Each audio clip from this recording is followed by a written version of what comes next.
മലയാള സിനിമയിലെ പ്രമുഖ സംവിധായകനും ചലച്ചിത്ര അക്കാദമി മുൻ ചെയർമാനുമായ രഞ്ജിത്ത് പ്രതിയായ ലൈംഗിക അതിക്രമ കേസിൽ അന്വേഷണം ഇപ്പോൾ നിർണായകമായ ഒരു വഴിത്തിരിവിലെത്തി നിൽക്കുകയാണ്. മാസങ്ങൾ നീണ്ട നിയമ പോരാട്ടങ്ങൾക്കും ചോദ്യം ചെയ്യലുകൾക്കും ഒടുവിൽ പ്രതിയെ വീണ്ടും പോലീസ് കസ്റ്റഡിയിൽ വിട്ടുകിട്ടണമെന്ന ആവശ്യവുമായി അന്വേഷണ സംഘം ഇന്ന് കോടതിയെ സമീപിച്ചു.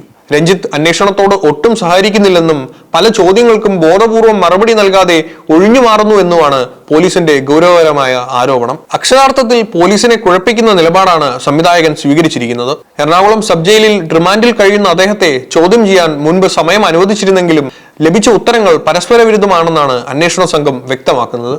നമുക്ക് ഈ കേസിന്റെ തുടക്കം മുതൽ ഒന്ന് പരിശോധിച്ചാൽ ഹേമ കമ്മിറ്റി റിപ്പോർട്ട് പുറത്തു വന്നതിന് പിന്നാലെ മലയാള സിനിമയിൽ കാസ്റ്റിംഗ് കൗച്ചിനെ കുറിച്ചും ലൈംഗിക അതിക്രമങ്ങളെക്കുറിച്ചും ഒട്ടേറെ വെളിപ്പെടുത്തലുകൾ ഉണ്ടായി. അത്തരത്തിൽ ഒരു നടി നൽകിയ പരാതിയിലാണ് സംവിധായകൻ രഞ്ജിത്തിനെതിരെ ആദ്യമായി കേസെടുത്തത്. കോഴിക്കോട്ടെ ഒരു ഹോട്ടലിൽ വെച്ച് തനിക്ക് നേരെ അതിക്രമം ഉണ്ടായെന്നായിരുന്നു നടിയുടെ മൊഴി.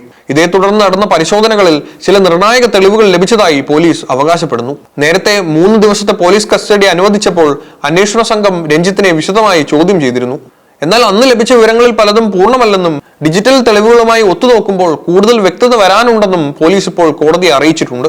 അതേസമയം തനിക്കെതിരെയുള്ള ഓരോ ആരോപണത്തെയും രഞ്ജിത്ത് ശക്തമായി തന്നെ നിഷേധിക്കുന്നുണ്ട്. ഇതിനു പിന്നിൽ വലിയൊരു ഗൂഢാലോചന ഉണ്ടെന്നും വ്യക്തിപരമായ വിരോധമാണ് പരാതിക്ക് കാരണമെന്നുമാണ് അദ്ദേഹത്തിന്റെ പക്ഷം.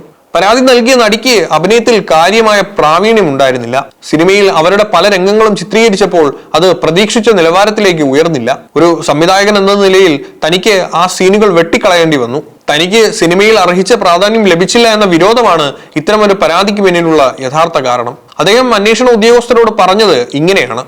എന്നാൽ ഈ വാദങ്ങൾ തള്ളിക്കളയുകയാണ് നടിയും പ്രോസിക്യൂഷനും. അഭിനയത്തിന്റെ പേരിലല്ല, മറിച്ച് തന്റെ അന്തസ്സിനെ ചോദ്യം ചെയ്തതുകൊണ്ടാണ് പരാതിയുമായി മുന്നോട്ട് വന്നതെന്നാണ് നടി ആവർത്തിക്കുന്നത്. ഇന്ന് CJM കോടതിയിൽ ഈ കേസ് പരിഗണിക്കുമ്പോൾ എല്ലാവരും ഉറ്റുനോക്കുന്നത് പോലീസിന്റെ കസ്റ്റഡി അപേക്ഷയിലേക്കാണ്.